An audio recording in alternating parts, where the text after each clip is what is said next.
Hello everyone, अस्सलाम वालेकुम, नमस्कार। आई एम फजल आलम। दोस्तों, पहलगाम में हुए आतंकी हमले के बाद भारत सरकार ने पाकिस्तान में बैठे आतंकवादियों के खिलाफ ऑपरेशन सिंदूर किया।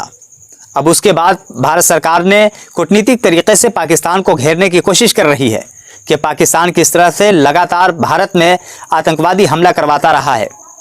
पुलवामा, पहलगाम, ताज होटल से लेकर देश के संसद तक आतंकवादी हमला कराया गया। उसके बावजूद भी पाकिस्तान अपनी नापाक हरकतों से बाज नहीं आ रहा है।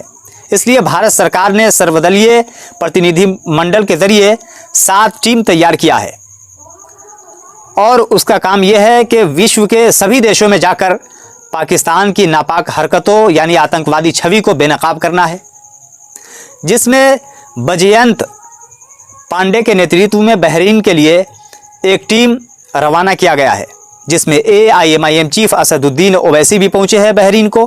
और बहरीन में जाने के बाद असदुद्दीन ओवैसी ने बहरीन सरकार से कहा है कि वो पाकिस्तान को आर्थिक मदद ना दे या किसी भी प्रकार के कोई फंडिंग न करे।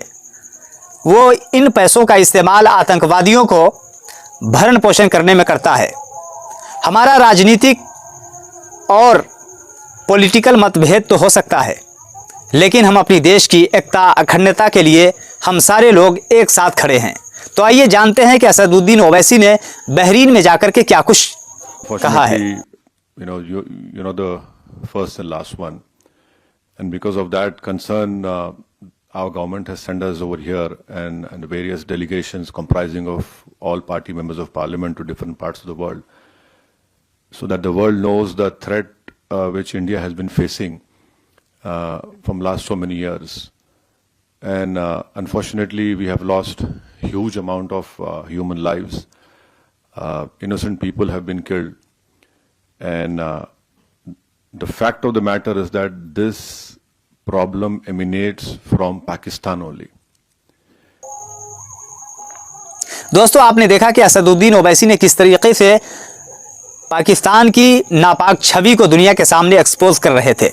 तो वही दूसरी तरफ कांग्रेस नेता शशि थरूर के नेतृत्व में अमेरिका को एक प्रतिनिधिमंडल भेजा गया है।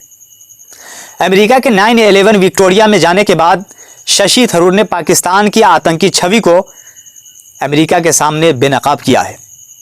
उन्होंने कहा है कि हमें पाकिस्तान से लड़ाई में कोई दिलचस्पी नहीं है, हम तो बस चैन से रहना चाहते हैं, अपनी अर्थव्यवस्था को बढ़ाना चाहते हैं और अपने लोगों को 21वीं सदी की दुनिया के लिए तैयार करना चाहते हैं।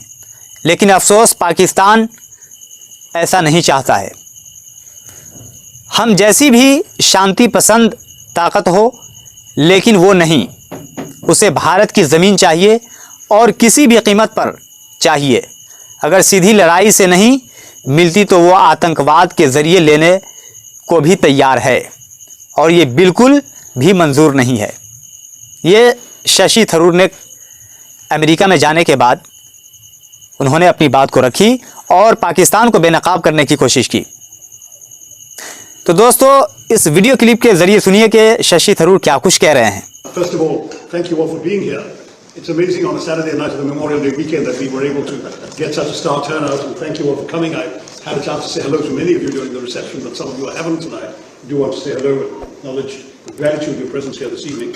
My colleagues and I literally arrived this afternoon, and our first stop was the September 11 memorial. It was obviously a very moving moment for us, but it was also meant to send a very strong message that we are here in a city which is bearing still the scars of that savage terrorist attack, in the wake of yet another terrorist attack in our own country.